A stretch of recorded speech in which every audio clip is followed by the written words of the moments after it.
Alrighty then, welcome to yet another exciting episode of the Online Prosperity Show. This is the number one place where you discover the people, the ideas, and strategies that are helping businesses grow smarter, faster, and more profitably. I'm your host, Prosper Taruvinga, and if you've maybe ever felt like you're drowning in admin, you're missing opportunities, maybe because you simply don't have enough hours in the day, or maybe you're wondering how the big players seem to be doing a lot more with less effort, then today's episode is for you, because today's guest is helping small businesses compete with enterprise level companies using the power of AI, without the enterprise level budgets that come along with it. And trust me, if you've ever maybe stayed up late, maybe replying to emails, returning missed calls, or maybe just trying to keep your business running while you're still having a life,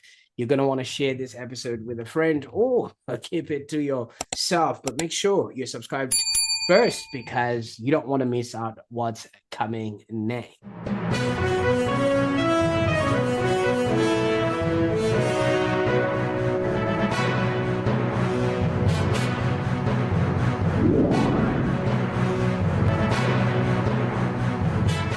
Now, I'm really excited about today's guest, Mr. Dominic.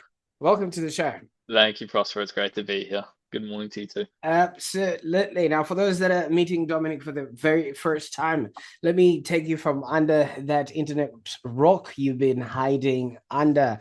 Dominic Callinan is a founder of Graft AI, and I'd want to preface this and say, you see, a lot of tech entrepreneurs start off with a garage at some point or some sort of background, but Dominic's journey is not your typical tech founder story, because most AI entrepreneurs, they don't start by numbering books in a bookstore at the age of 13, or maybe pouring drinks at a bar at age 17, or maybe moving furniture into people's homes and then go on to study nursing. And somewhere in between caring for patients and listening to people's real life struggles, Dominic actually discovered something many technology companies forget: that technology is only valuable if it actually solves human problems. And that's exactly what Dominic is doing. And I think this is what a lot of us are missing out, especially when we hear the words AI. We just think, oh my God, I just need to know what to be doing. So I want to encourage you to sit back, listen, and hear how Dominic is actually making life simple for those that he is working with. And I can't wait to jump into this, because I've actually seen him at work and I'm always in awe with the things that he is able to do. Now, Dominic, I could go on and talk about things I'm not even qualified to talk about. Take us back to age 13 when you were numbering those books in that bookstore. Yeah, no, absolutely. You make me sound larger than life. Well, yeah, I started working when I was about 12, 13. I volunteered at a bookstore. The starting age for work within Australia is 14, 9 months, and I wanted to get that show on the road. So I immediately just started looking around. Mum, at the time, she was helping me find work wherever I could, and yeah, landed a bookstore. I'm a big reader, so I crunched through Harry Potter in less than a week, just the entire series. So no, it's that's where it all started. Just started talking to people, learning about getting the face-to-face experience that I think a lot of people or young people these days kind of lack. It's having that conversation. It's learning about the problem. It's meeting the people on the ground that are actually buying the product. So I think that's really where my customer-facing journey started. Absolutely, and congratulations. I mean, I've met your mom, Patricia, and I know she would have been supporting you through and through. But if that young man in that bookshop would see what you're doing today with AI, what could completely blow his mind right now? Okay, I actually don't know how to answer that one, Prosper, because I don't know how to working within AI is a very interesting space because there's a saying by Elon Musk where he says, being an entrepreneur is like staring out into the abyss and chewing glass. And frankly, working within AI, just doing that on its own feels exactly like that. You're staring out into nothingness, trying to figure out which way to go within a space that is evolving extremely rapidly, and you have no idea how to keep up with it. And also trying to it kind of hurts at the same time. You're trying to make sure that everyone understands that it's all going to be okay and this is the correct way to move. So if the 13-year-old me looked at what I was doing now, I don't think that even I could comprehend it fully compared to like as to where I was then to where I am now. It's a completely different experience. I don't know. Yeah, I don't think I have the words for it in all honesty. Absolutely, because you've been working with older technology, to start off with books, a means Mm. of communication. That's also an older technology from the printing press. Now they're just obviously mainstream, and like you said, you read a book in a week, big thick books. And you also worked in hospitality, which has little to do with technology than just making sure that you know how to mix drinks, with the right chemical Follow the proportion. recipe.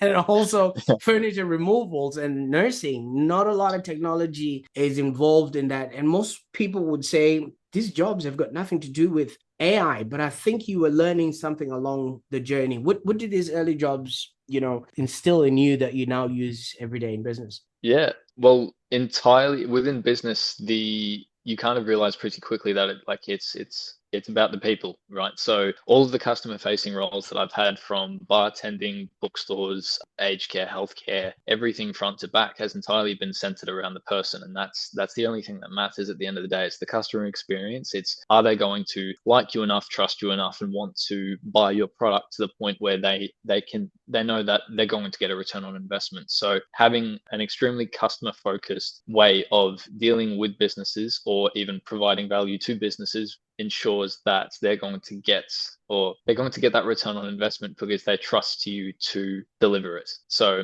I think that throughout my working career, definitely having all of that accumulation of skills within that role. So from dealing with bookstores and just wrapping up the books and handing it over and the physical product to the bartending where it's all about it's your ability to provide entertainment almost as a bartender to the customer while also serving them in a very high speed environment. And then moving that to healthcare where you have to be like the healthcare space. And I say this to a fair few people is I believe that like 60% of the people in the healthcare space, if they were to move out of that space, would be an incredible entrepreneur because you have to learn time management, teamwork, operations. You're in a high speed, high risk environment. You've got massive amounts of stress all the time. And then you have to constantly be dealing with problems. So the amount of agency within the healthcare space is exceptional. So all of those skill sets, I think, all accumulate to an entrepreneurial mindset, and definitely having that frontward facing customer experience is really what sets businesses apart. Like that's how Amazon works. Absolutely. Obviously, because people buy from people, whether it's a corporation or whatever it is, there's still one person at the end of the transaction that they're utilizing. And obviously, you do mention fondly about your studying nursing, and you also worked as a PCA. PCA, yeah. Yeah, during that time. But what happened that made you realize that maybe your future wasn't going to be in healthcare?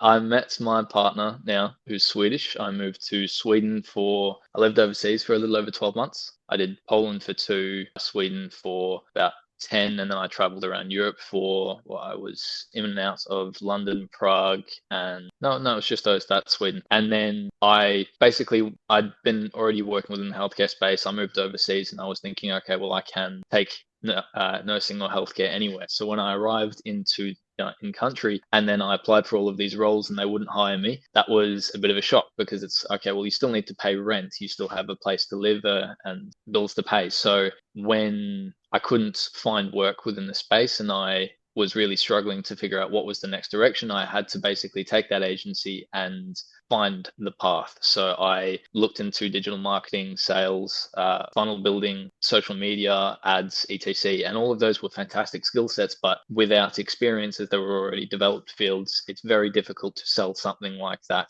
with zero experience. So I had to find an industry where everyone had the exact same starting line, which was AI at the time. It was a bit of a buzzword. No code, low code automations were going around, and teaching myself a little bit how to code on top of how to apply those into the skill sets that I'd already built. So in terms of, let's say, building website chatbots and integrating them onto platforms, so that way there were tools that could be called that allowed return on investments, or if it was automations within, I did a logistics, not a logistics company, a distribution company, supply chain. So I automated their invoicing and quote generation at scale via their Monday.com boards with a Make.com automation. And then meeting my co-founder, who was a full technical founder, and opening Graft AI allowed us to take all of those different positions and get into the industry that we're now in. So very, very technical compared to where I was then. Oh, absolutely. So No, I understand deeply what it means to go to another country and literally start from scratch. I mean, obviously, having come from Zim, now for me, Australia, and I had the advantage of maybe speaking the same language as the native country. But for you, Sweden and Poland, those countries are very big on their culture, heritage, and their language. Just walk us through what that was like for you trying to navigate, as a young Aussie who's away, yeah, in a foreign land. yeah, no, it was different. The people are fantastic. They're quite cautious, I think is a good way of describing, say, just the Nordics, is they 6 months of the year it's completely black. It's dark outside, the sun sets by 3 o'clock, it rises at like 9, and it never actually comes fully over the horizon, which means six months of the year, the most sun that you'll get is golden hour, and that's at like 12 o'clock. So of course, people who are wrapped up, cold, like rugged, or covered in 6 or 7 layers, and then walking around, you're probably not going to go start up a conversation outside. So they tend to not, 6 months of the year, they don't tend to converse. So coming from Australia, where you're very social. Everyone talks. They say "G'day, mate." They walk down the street and they wave to each other, or at least I do. Maybe everyone else doesn't. But coming from that to a country where, yes, you're right, I couldn't speak the language, so I had to learn as much as I could, albeit not much. It was definitely a culture shock. But it was a fantastic culture. They have a wonderful people. Midsummer, spring. By the time that sun starts to come out and you realize that it's delayed gratification on steroids, it really is just a truly exceptional experience. And I would recommend to anyone move overseas for an extended period of time, because there's no other kind of personal growth as throwing yourself into the deep end and figuring it out. Absolutely. I Yeah. mean, Sweden has been a proponent of a lot of things. I mean, they brought us Spotify, they brought us Klarna, they brought us the Volvo, and I think IKEA, don't forget that. IKEA. Come on. Yeah. And now they've brought us Dominic with Graft AI. Now, tell us No. startup culture like, in places like that, and how did you sort of find yourself in there? Yeah, so the startup culture is one, it's extremely fast paced, particularly with an AI. It's the fastest moving industry in the world. So every startup is moving at breakneck speed. You're competing against the massive conglomerate companies or chat like OpenAI or Anthropic or Google. So it's constantly moving, and being as a startup within that space means that you are constantly having to adapt to changes in the field, because a niche that you might be targeting one day, the next day has been automated. So it's very difficult in order to find out which is the actual sustainable business. Because, like, if you take businesses that were originally competing with Google essentially ate them, and it's happening again today. Is you're competing against multi-trillion dollar, or not multi, but trillion-dollar companies. You're going to get squashed if you don't keep one eye on the road almost. The startup space is moving extremely quickly, and it's a very interesting time to be in it.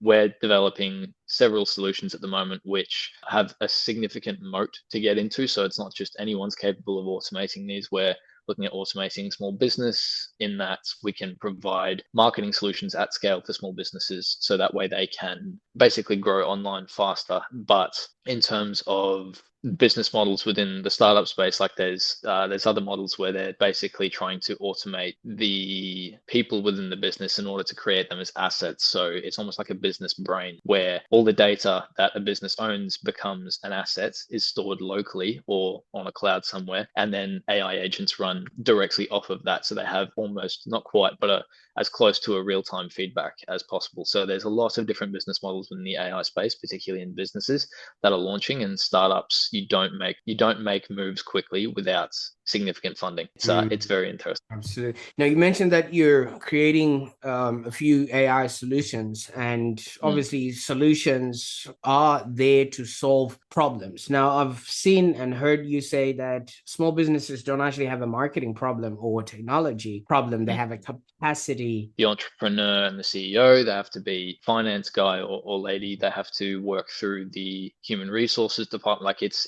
exhausting. You have all of these tasks which constantly need to be completed, particularly if you have staff or even just have a business, and the mental toll that it takes to switch between each of those tasks and then also have a pretty deep understanding of every single one of them. It's draining. So what we're trying to do is provides a marketing software or a SaaS platform, a software as a service, that learns about the business and collects all of the information that it can in order to gain an understanding about the brand, about the services, the products, the people, and collect information from their social medias or whatever piece of data it can get its hands on in order to, at scale, correctly market that business according to the information it's gathered. So whether or not that is finding their ideal customer and launching advertisements and social media campaigns at scale with organic posts. So being the digital marketing team at scale for that small business, or even to take it to digital marketing agencies in order to help them scale without adding headcount. So taking an enterprise grade tool and putting it in the back pocket of as many SMBs as we can. Now, a lot of people or a lot of business owners that will be watching this are probably thinking, I've tried AI and it's been hallucinating and it hasn't done what it's supposed to do, or AI doesn't know my business well, or it's yet another Mm. shiny object. What are they getting wrong and why should they care now? Well, they're getting it right. So that's the part of the problem, is that if it's hallucinating, it's because they're not giving it enough information. If they think it's a shiny object, sometimes it actually is. Like there is such a thing as trying to put a square peg into a triangle hole. Like you sometimes it's not the right solution for every problem, but for the vast majority of businesses, unless you are entirely brick and mortar, you don't have any software, it is exactly the correct software, exactly the correct solution to many different problems. So AI cannot exist in a vacuum. So basically what I mean by that is AI on its own is just words on a screen. It's just a chatbot. It has information which is valuable, is useful, but like unless it is able to complete tasks, it on its own is not valuable. So when you give it the access to CRMs in order to pull real-time data, or you give it access to spreadsheets to complete tasks, or finances such as Xero in order to upload or scan invoices and quotes, or emails in order to retrieve data and read, or even phones so that way you can have front-facing customer conversations and then record information into databases such as CRMs. Until it has access to those kind of tools, it is essentially just words on a screen and a shiny object. So they're actually correct when they say that. But when you give it access to the actual tools that it takes for you to run your business, that is where the magic starts to happen. But Dominic, another objection could be, but you're obviously a young lad. Yes, you might have had a bit of experience, traveling abroad and things of that nature, but the actual business experience, Mm. you haven't had that. How are your solutions going to actually garner the results, that people are searching for? Yeah, fair. So the interesting thing about AI is that it's kind of like the sticky green stuff that attaches to everything. Like it's really not anything on its own. It's when you give it, as I said, it's when you give it access to something that it starts to form shape, right? So I could never know your business better than you do, frankly, right? So I could come in and I could learn everything that you could teach me about it, but what it takes to run the business is that's you. You are the face of the business, and the systems that you implement assist you with that. That is fundamentally what AI is there for, which means when it comes to us implementing solutions,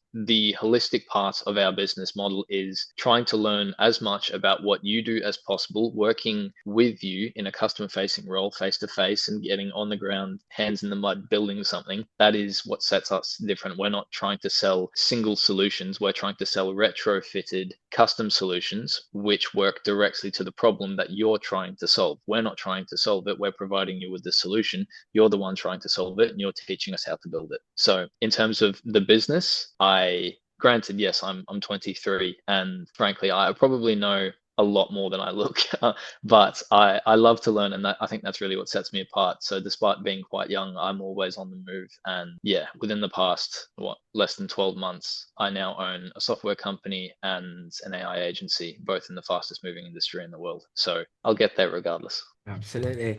I mean, obviously, with the work that you're doing, you're already working and getting results for your clients, but what you're doing is taming robots, okay, letting them understand what it is that the business does and how it can be much more efficient. But does this actually work on humans? I mean, can you maybe share a client story, maybe somebody who was overwhelmed, who was missing on these opportunities, and then they started Yeah. feeling stuck, and what changed after you implemented your systems? Yeah, so well, there's several different conversations there's several different case scenarios which you could use in that case. So you have two different types of solutions within the business space in terms of software. You have automations on the one end, and you have AI on the other. They're both sort of they're both two halves of the same. So an automation is a logic-based solution, or a code solution. So in terms of, let's say, property. So we've worked with buyer's agents where they have had a 1.5 hour manual workflow that they have to complete. So a buyer's agent has a customer that comes in, they have to essentially format this massive document, do all of this market research, and then send that to every first-time buyer that comes through the door. It's called a comparative market analysis, a CMA. And that entire process was taking this buyer's agent about an hour to an hour and a half, her and her team. And they would have to do, per first home buyer that comes through, they would have to do 1 to 3 of these. So it's not like it's just an hour and a half here or there. Per client, they're losing about 4.5 hours on average. And then on top of that, they have multiple clients that are all trying to be worked at the same time. And they have just this basic workflow, which needs to be completed regardless of whether or not they purchase in the end or even go with that buyer's agent. So what we did is we built them a browser extension which runs on their computer. So any sort of browser, let's say it's Google or Safari or Firefox, etc. Any sort of browser, this browser extension runs on, and it took that 1.5 hour problem down to 30 seconds, which it's a hell of a cut. So suddenly you have the ability with an automation, it's not even AI at that point. You have the ability for an automation to take this massive time consuming churning task and remove it. So you can scale the number of clients that you're able to process at any one point. And don't get me wrong, that 1.5 hour task, it is high value, but a lot of people, when they're working in the middle of their business, they forget that everything can probably be done better.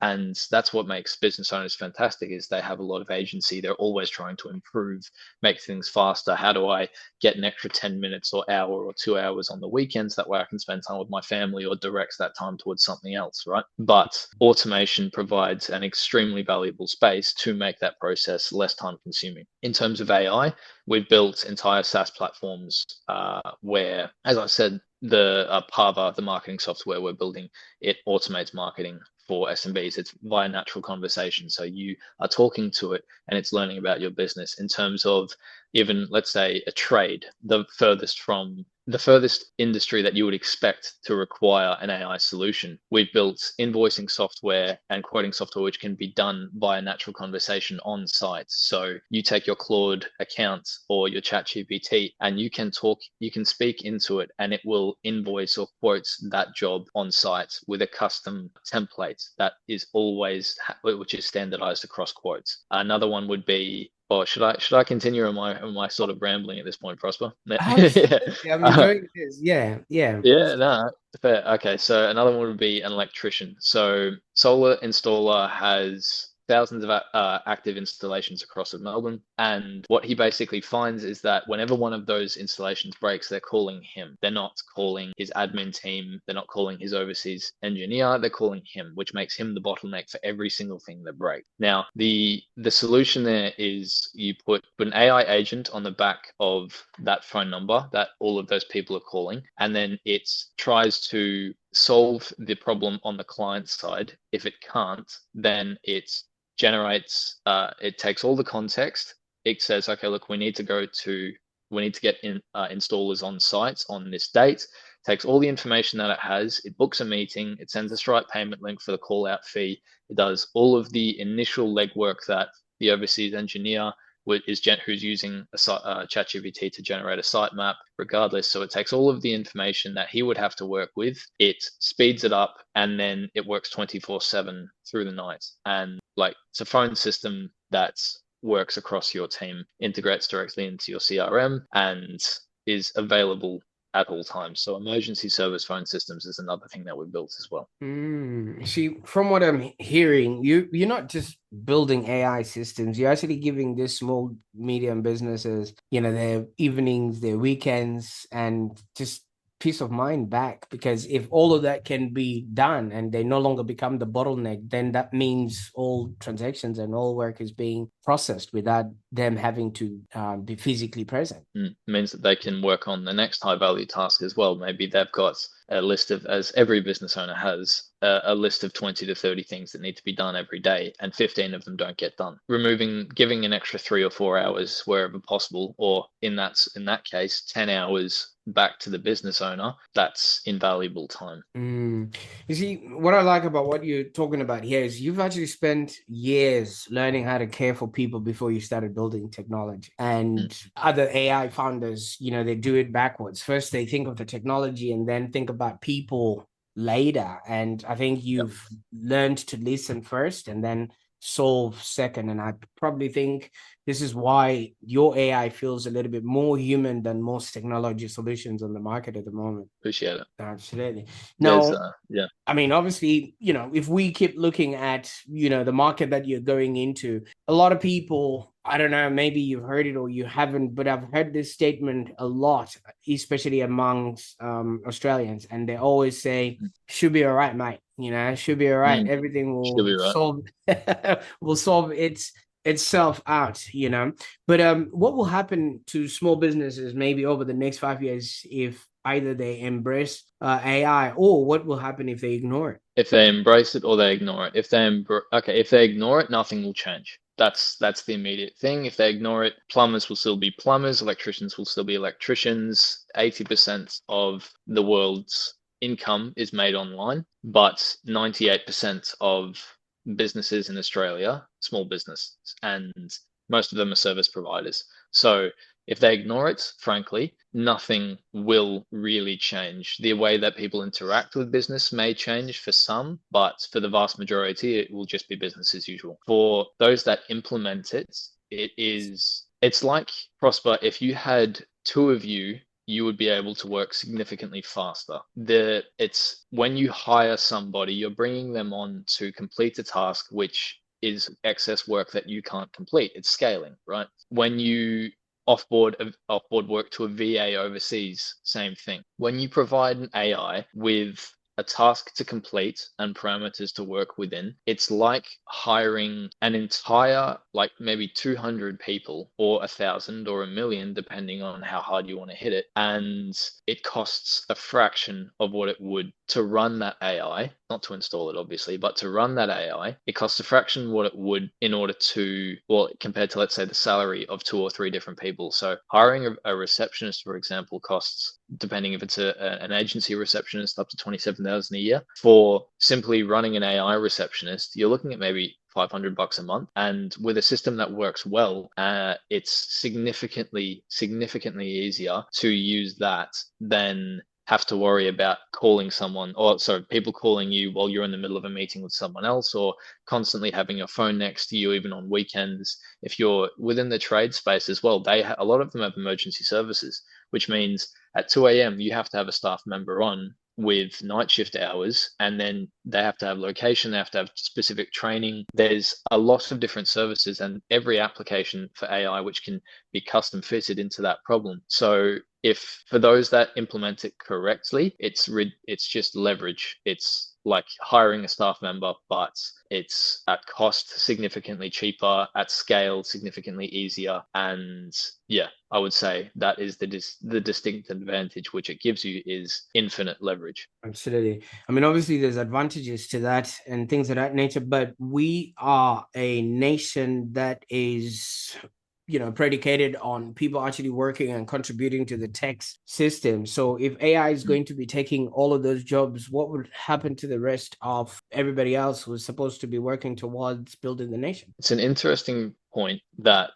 people, so it's an interesting argument. The AI is going to take people's jobs. And for one half, I don't disagree. There are some industries that I would not like to be in right now. So let's say within the filmmaking industry, being in the VFX or special effects, or not special effects so much, but I don't know enough about the film industry, but within specific areas, AI is definitely better at tasks than humans are. And there is zero doubt about that. Someone that previously was able to do one task over 100 hours can now do one task in 1 hour. So as I said, scaling definitely biggish, definitely a massive point of leverage there. The interesting thing that I keep hearing when people say AI is going to take my job and I'm a website builder is my brain actually goes the other way. So in terms of breaking into industries, it's now much harder in order to get into an industry than it ever has been because people like the entry level experience that it requires to get into a job can now be essentially done by AI. The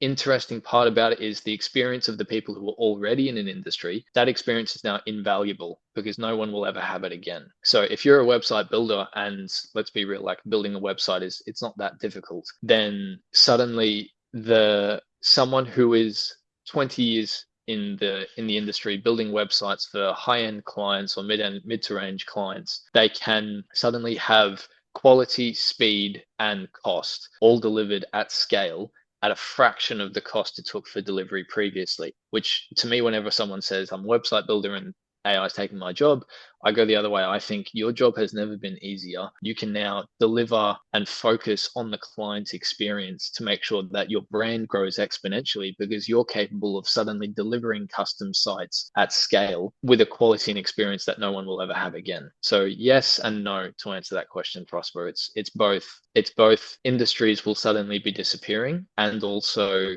people that have experience within industries have never been more valuable. And some people might argue, you did mention a plumber might have, an emergency number which is responded to by AI, and it might not have the empathy of really understanding what the situation is at that particular time, at that moment. And so many people argue that AI actually removes the human touch. What do you say to that? Sure. When an emergency service for a plumbing service would be a burst pipe under the house at 1 in the morning, and they need someone on call to come and fix that service. So what a plumber is looking for at that point is what's broken, what's the kind of diagnosis, tell me more about the thing, and then where are you? So in terms of the empathy required to do an on-call service, even for, let's say, a high-risk paramedic service, those people have to be almost as flatlined and emotionless as possible. Because if someone is in a let's say, a high nitro situation where there's adrenaline pumping, you want someone on the other side of the phone who's calm, who's going to ask you the qualifying questions and get the service to you as fast as possible. So absolutely, in terms of AI takes the human element out of the problem, but in terms of as I've said before, you can always trying to fit a square peg into a triangle hole. It's not the best fit for every solution. I absolutely agree that sometimes it is best to have the human on the front end because people want that, and that AI frees up the time in order to establish that human connection. You can suddenly, instead of working 15, 16 hours every 2 or 3 days on your business or in your business completing a service, you can now focus on delivering the service and communicating that to the client so they have a better customer experience and your role is taken care of regardless.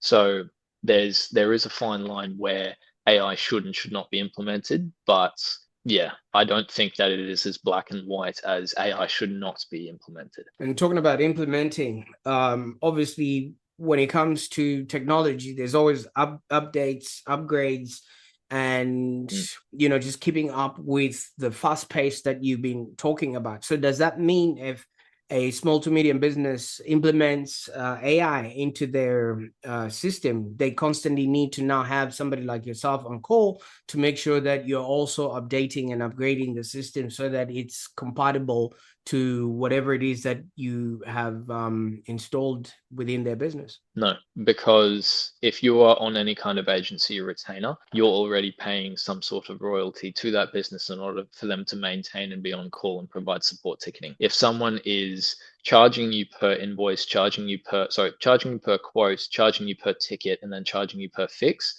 you don't have an agency, that's daylight robbery.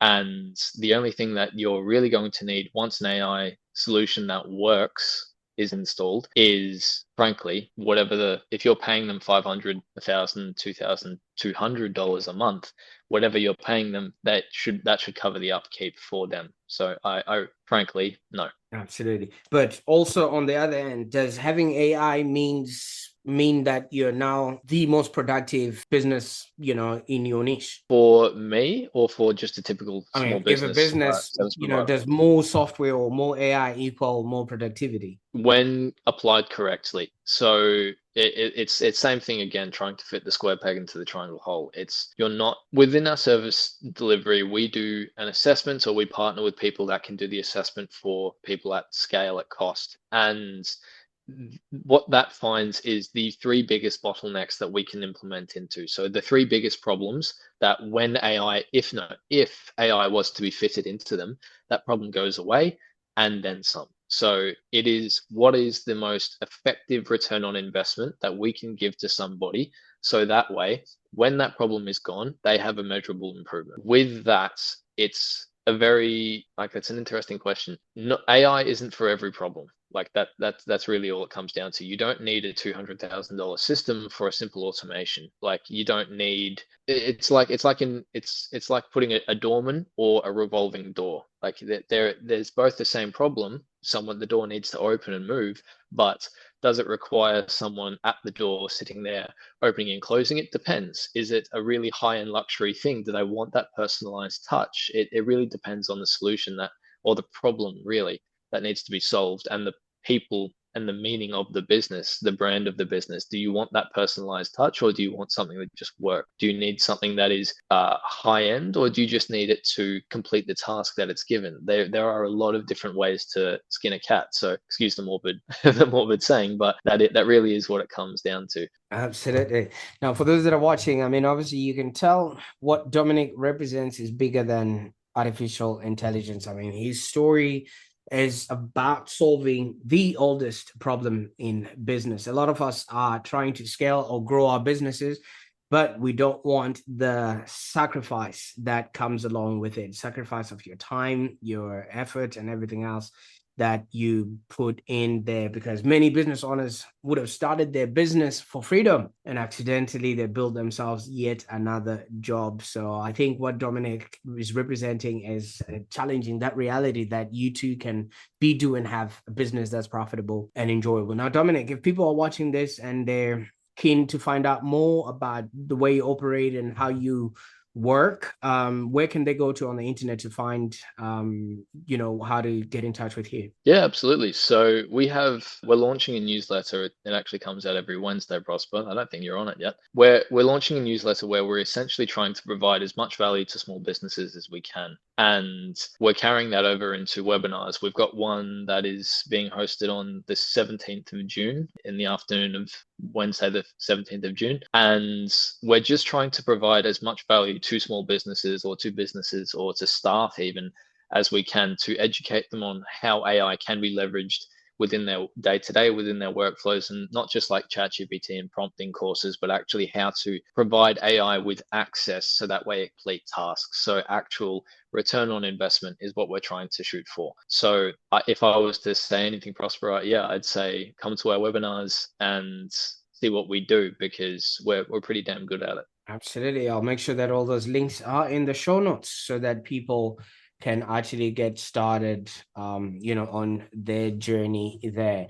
Now, I mean, Dominic, when we started off the call, we were speaking about the 13-year-old who was working in the bookstore, and then the 17-year-old who was the bartender, then the nurse, and now this AI expert who is about to change people's worlds. What's next? What are you working on now that maybe we can be excited about? All is it has a lot to do with your personal data to return ownership to you, so that way you're able to essentially turn your browser into a unified operating system. None of that made any sense, but it will.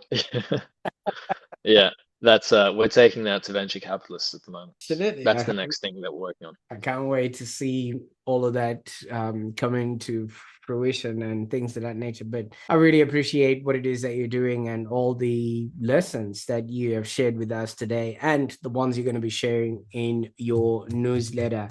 And I think what I learned today is AI isn't really about technology. It's about time, it's about freedom, and it's about creating a business that actually serves your life instead of consuming it. So thank you so much for highlighting that for us, because whenever people think of AI, they're just thinking, what prompt? How can I? But it's literally just looking at it from a vantage point of what can I? So thank you so much for making that easy to understand. No, thank you for your time. I really appreciate it.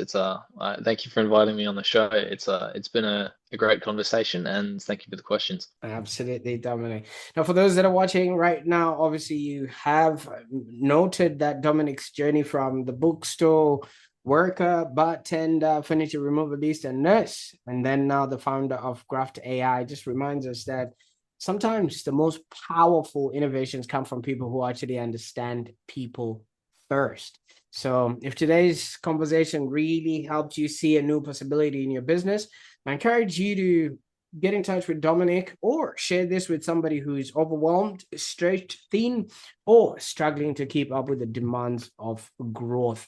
And if you're watching this and thinking, that's me, please do not ignore that feeling. I will put all those links for you to get in touch with Dominic in the show notes below. And can't wait to see what you will do with this information. Until then, remember, success isn't about doing more. It's about finding out how you can actually build systems that allow you to become more. Till next time, bye for now.